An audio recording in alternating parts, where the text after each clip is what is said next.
Знакомьтесь, Ольга, она является директором по маркетингу и, собственно, вот знает все по поводу того вообще, да, как производятся значки, для чего, и, соответственно, давайте поговорим о том вообще, как пришла идея все-таки дать вторую жизнь, да, вот значкам, потому что мы все помним советское время, раньше это было модно коллекционировать значки, да, раньше это было даже очень так престижно, но потом было какое-то такое как-то затишье. Сейчас редко встретишь молодого человека, который собирает значки. Да, вы правы совершенно, но немного в историю углублюсь. Мы начинали с изготовления наградных медалей. А наградные медали, они относятся к фалеристике. Фалер – это воинские украшения, в которых есть история, есть вот такое направление коллекционеров, фалеристика, которые очень любят коллекционировать медали, знаки отличия. Вообще фалера – это даже вот римские легионеры бляхи такие носили, и вот это были знаки отличия, в них запечатлена история. В медалях, которые заказывает заказчик, ведь это тоже история предприятия, юбилейные медали, которые мы делаем. Вот, собственно говоря, вот патриотический значок, современный знак нашего времени. Это что касается вот нашего начала. Но сейчас мы решили сделать значки, возобновить вот те значки, которые в большей степени как сувенир, как атрибут того или иного места, региона. И вот очень хороший проект. В прошлом году мы поучаствовали как участники проекта. Это был грант, президентский грант нашего Илдархана, «Дети Арктики», «Арктика в конверте». И мы изготовили такие замечательные значки, которые были приложением к открытке. А в открытке, вот что мне понравилось, там по конкурсу победили фильмы детей, которые проживают в Арктике. Фильм ребенка-победителя вот здесь, ага. Привет, меня зовут Поя. Вот. Схватились. Тоже это сделали дети, которые проживают в арктических улусах. Ага, вот такие фильмы.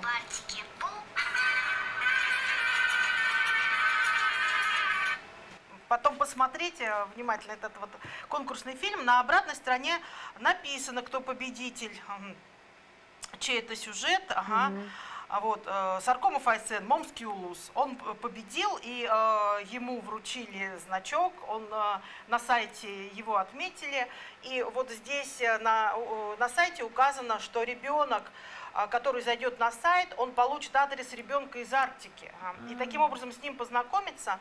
И ребенок из Арктики может отправить эту открытку в любой регион, где с ним также могут познакомиться. Но если помните, был такой обмен вот открытками, значками, немножечко дополнили современными технологиями, и получились вот такие замечательные значки. Вот я вам хочу показать. Здесь вот значок. Также вот здесь значок, где костер, символ жизни, да, на севере. Да. А внутри жилище, внутри вот показано тундра, дрова, которые также необходимы. Либо вот второй, это целая как бы коллекция, показана, как вот, человек сушит рыбу. Внутри такая маленькая миниатюра, внутри небольшого значка. Можно сказать, произведение уже искусства современное. Да. А вообще, вот на ваш взгляд, все-таки сейчас вот любовь к значкам, она почему вдруг возросла-то? Люди стали ценить такие моменты? Вы знаете, вот я хочу сказать, что молодежь на сегодняшний день тоже любит вот такие атрибуты своего современного мира. А мы хотим вот для молодежи показать натуральный мир дружбы людей, региона, животных. Вот у нас белый мишка, тоже в такой креативной форме, да? Вот, смотрите, сделан. Лежит и такой. Молодежь их хорошо применяет, можно носить так на джинсах, хорошо смотрится. Внутри тоже, если подарить такой значок, там внутри идет фильм. такой фильм про северное сияние, про белого мишку. Ну, в общем, наш регион, большой регион Республики Саха-Якутия, это от Арктики до Южной Якутии. Все это можно вот Очень отразить. интересно. То есть на каждом практически значке есть вот такой... Да, на Видеофильм. каждой вот Арктике. коллекции Мгм. мы делаем, прикрепляем такие анимационные фильмы, конкурсные фильмы, стараемся. А можем прикрепить ваш индивидуальный фильм, поздравление, может быть, если вы захотите сделать персональный значок. Нет, это очень хорошая идея. Допустим, Да. на юбилей, да? Да, Сделать именно. юбилейный значок, Удивить. да, удивить, к нему прикрепить видео, да? И, собственно, это будет уже такой некой семейной реликвией, которая будет передаваться из поколения в поколение, да? Именно такие значки, знаки памятные, ну, можно сказать, это украшения. А еще вопрос, вот все-таки размер значка, да, он имеет значение или, в принципе, здесь все на усмотрение заказчика? Конечно, да, все на усмотрение заказчика. Вот, может быть, допустим, чуть побольше, если это какой-то герб, может быть, муниципальный. Либо на лацкан любит вот небольшой значок, как Маленький. атрибут какого-либо юбилея, логотип, в общем, элемент мероприятия. Вы говорили о том, что вы работаете с 3 видами металла, да, в основном, да, это латунь. Латунь, бронза, низельбер и серебро. Ну, серебро и низельбер, предположим, они одного цвета. Разница в стоимости совсем небольшая. Поэтому, если заказчик все-таки хочет, чтобы его значок был статусный, то мы предложим серебро. Если это большой тираж какому-то событию, событийному, и все-таки там больше важна история и стоимость, то мы предложим из другого металла цветного, который будет стоить ниже, чем серебряный. И это все же получается вот ручная работа. Ну, не считая того вот вырезки, да, и гравировки. Работа совмещенная, она наполовину автоматическая, можно так сказать, наполовину ручная, потому что все равно идет доработка, детализация любого значка делается вручную, покрытие. Ну, в нашем случае таких очень больших тиражей, которые штампуются там по 10 тысяч, пока нет. Не было. Это нужно другое немного Да-да-да. оборудование для этого. У вас другие все такими масштабы. маленькими коллекциями, да, но зато с кропотливой, тонкой работой мастера, да. Мы видим, что вы еще можете добавить туда и камни какие-то, да? Можно добавить камень, значок или его Вот мы украшение. Да, по желанию заказчика, он, ну, как немного украшает, придает вот такой блеск, придает такое, в общем-то, ну, благородство, может быть, изделию. А, собственно говоря, на стоимость это не влияет.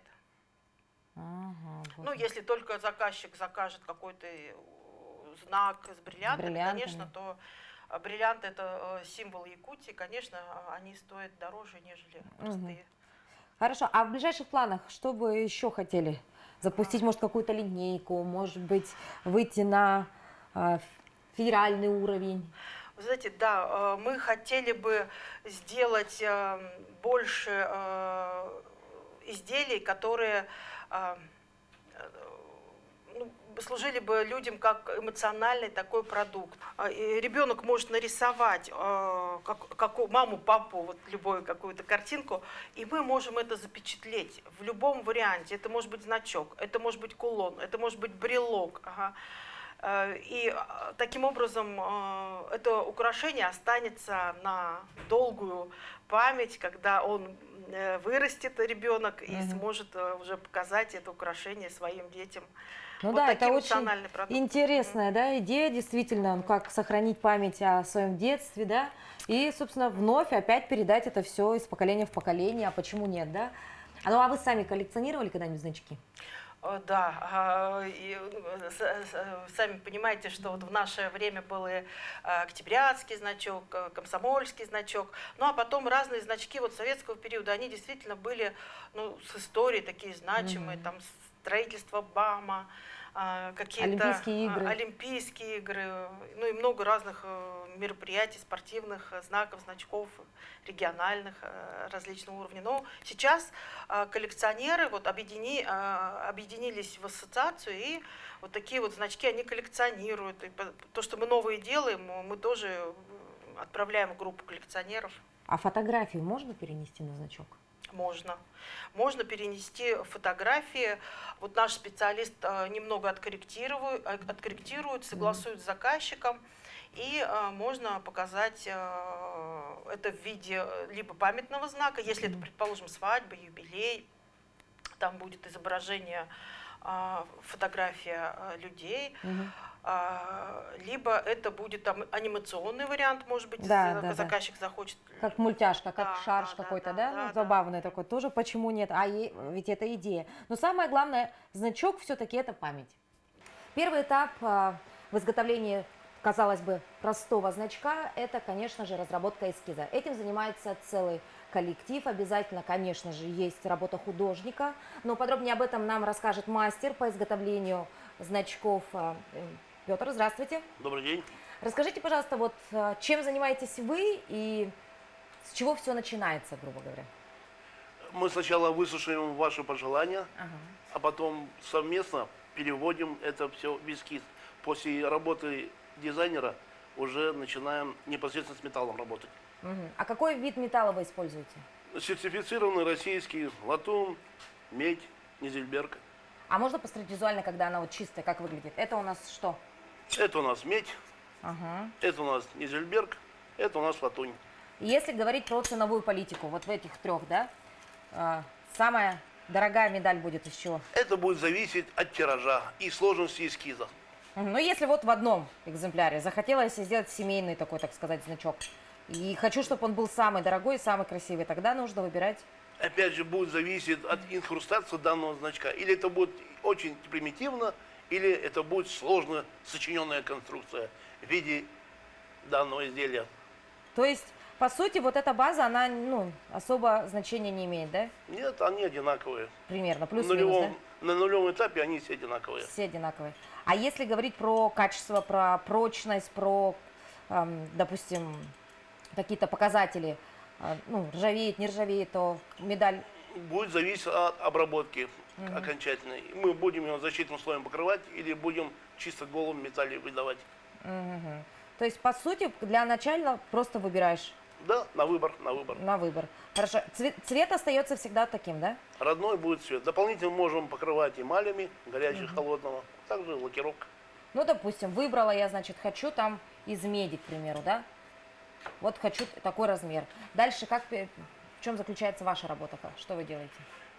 Опять же, все начинается с эскиза на бумаге, потом оцифровка на компьютере. После этого мы уже утверждаем, одновременно согласуем и начинаем работать, воплощаем в металле после эскиза, отработки эскиза. А как вы наносите это все на металл? Есть 3 способа: штамповано, лазерное и литье. Штамповка это что? Штамповка — это берется матрицу, полноценной матрицы, инструментальный металл определенной закалки, предварительно нанесенного на ним рисунком, эскизом, который пожелает заказчик, и будем на них оттиски выводить. Оттиски. А То как есть, это выглядит примерно? ну, допустим, чистый металл, Да. расходник, это в будущем будет основа для того или иного рисунка. А он чистый с 2 сторон. На матрице, уже нанесенным и закаленным рисунком, кладется чистый металл с одной стороны, с другой стороны. И если значок односторонний, будет рисунок только с одной стороны. Если двусторонний, будет рисунок с 2 сторон. И отдавливается. Штампуется. Штампуется, да. Отсюда их название, да? Да, оттуда и название. Так, лазером это понятно, да? То есть это гравировочка как будет, да? Да. То есть вырезается там. Ага. Я что хотел обратить внимание. Сегодня мы хотели вам показать процесс изготовления небольшого значка. Кстати, последняя разработка нашей компании — это сувенирный значок Чесхан. Мы первые в этом роде. Итак, то есть сегодня вот наглядно мы увидим, как пройдет процесс изготовления такого красивого значка. Да, То есть такую красоту, примерно за сколько по времени можно сделать? А вы сейчас засечете по времени и сами узнаете. Это туристический продукт, ориентированный на гостей столицы, полюса холода, а также для всех жителей республики. Удобно, приятно. Мы все это И знаем. красиво. И красиво. Все зиму переживали, так что испытали на себе. Знаем, что такое. Относимся к уважением к Чингисхану. Пожалуйста. Так, хорошо. Ну и с чего мы начинаем? Мы начинаем с рабочего стола, где установлен лазерная установка. И находится специалист, который после оцифровки эскиза переводит команду на лазер и непосредственно на металл. Итак, знакомьтесь, Николай, это специалист, который непосредственно занимается гравировкой и вырезкой, правильно? Да. Значков. Расскажите, в чем заключается ваша работа? Я вот уже вижу примерно, да, как выглядит эскиз, да, это не ваша работа, правильно? Нет, не моя работа, это работа из нашей студии, художниц. И моя работа заключается в том, что как бы заказчики присылают мне эскизы, и моя работа это оцифровать на векторе. А, то есть вот мы видим, да, вы с рисунка, из рисунка, да, перевели уже вот в это, да? Да, векторный формат. Вот это. То есть это то, что сейчас перенесется на наш металл, правильно? Да, металл. Угу. И далее уже это все отправляется вот сюда, да? Да, именно на лазер сейчас покажу. Включу. О, мамочка. Как все быстро.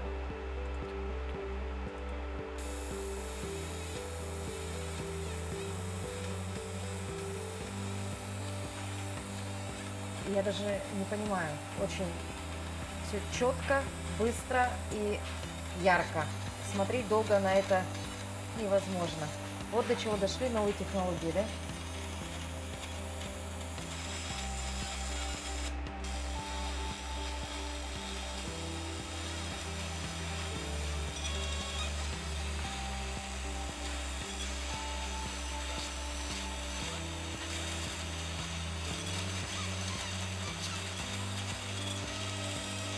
Долгий процесс это потому что очень много мелких деталей, да, Да, на самом эскизе. все зависит из деталей.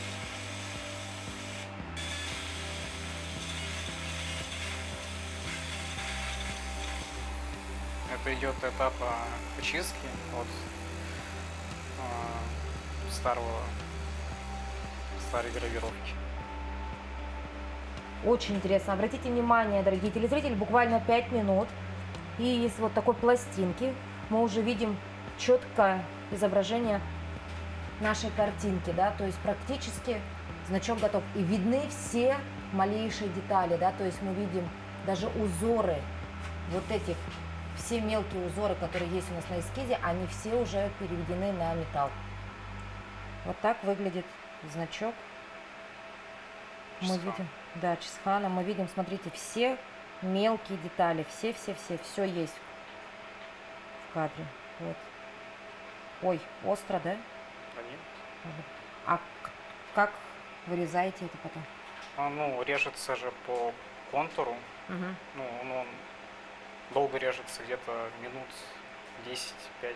Чем режется? Зависит от толщины металла. Ну, режется же по лазеру насквозь. А, то есть уже глубину больше делаете, и оно уже вырезает, да, его полностью? Ну да, ну такие же настройки, но только по контуру получается. Вот и все. Итак, следующий, конечно же, этап – это нанесение эмали. Потому что мы видим, да, можно я возьму, покажу. Смотрите, вот так выглядит наш значок после того, как его вырезали уже, да. Нанесена вот гравировочка. Ну а красоту придаст, конечно же, это уже финальный этап нанесения краски. Потому что значок у нас должен быть вот такой красивый, да. И здесь занимается совсем молодой специалист этим делом, да, выпускница Северо-Восточного федерального университета. Здравствуйте. Здравствуйте. Рассказывайте нам, чем вы тут занимаетесь и, собственно, что используете для своего труда. Мы используем эмали, окидные по металлу и специальные ювелирные двухкомпонентные. То есть 2 вида эмали всего. Но вот эту эмаль мы многие знаем, да, она в принципе доступна. А наносите все вручную. Ну, показывайте, как происходит этот процесс.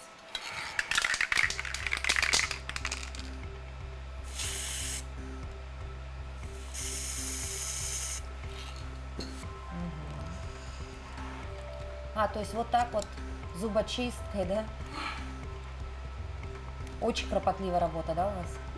Сколько примерно по времени уходит вот на покраску одного значка? 20-30. 20-30 минут. Она так растекается, да? Да. А цвет вы берете уже полностью с эскиза, да?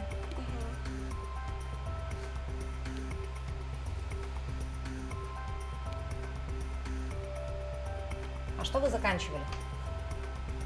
Физико-технический институт. Ювелир-технолог.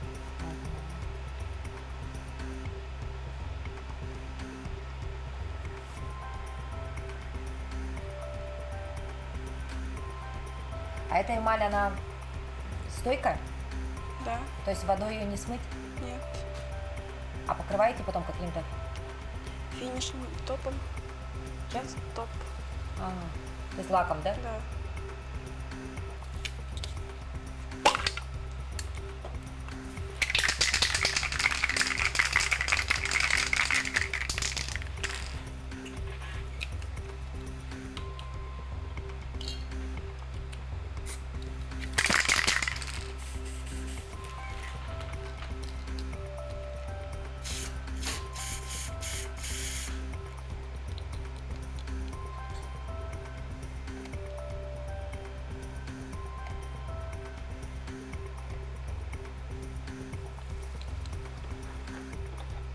Обратите внимание, дорогие телезрители, какие значки у нас. Ну, это тоже не значки, это уже кулончики делают, да? Вот линейка, например, кулончиков с цветами Якутии, да? Очень красиво, так очень стильно. Все это тот же самый процесс. Нанесли, вырезали, эмалью раскрасили.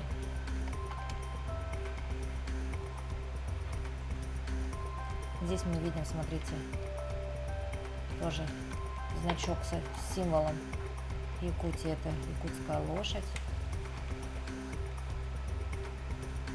Всё в разных оттенках, выглядит по-разному. Здесь тоже девушка, видите, с косой и лошадью. И тоже вот серия многочисленных народов республики. А как долго сохнет эмаль? Примерно 1 день. 1 день? Да. Оставляем на 1 день. То есть вы вот раскрашиваете, потом оставляете, потом покрываете топом, да? Да.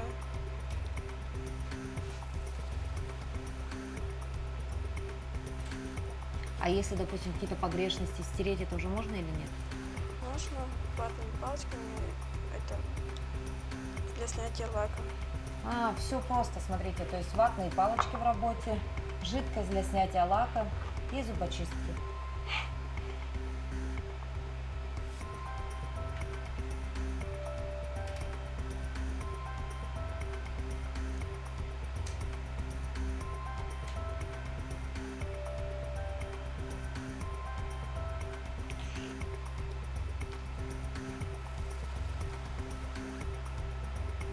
Ну вот как раз тот момент, да, когда краски слишком много, да, излишки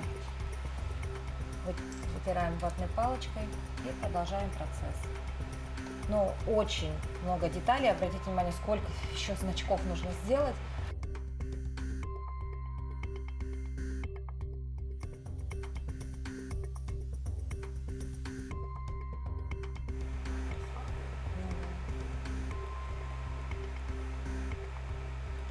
Да, значок – это память, это украшение, это эмоциональный сувенир и туристический продукт. Ну что, спасибо большое, Ольга Владимировна, за прекрасный и интересный рассказ. Мы, конечно, Желаем вам творческого вдохновения, да, обязательно. Конечно же, побольше интересных идей, но я вижу, они у вас уже есть, да. Ну и, конечно, мы очень верим в то, что подобная продукция, она действительно будет пользоваться спросом, тем более впереди у нас международные игры «Дети Азии». Я думаю, многие туристы захотят оставить на память у себя на груди вот такой значок, да, допустим, с изображением нашей якутской природы или же, вот, допустим, истории, культуры нашего народа. И мы, конечно же, благодарим вас за вашу работу. Спасибо большое. Спасибо большое.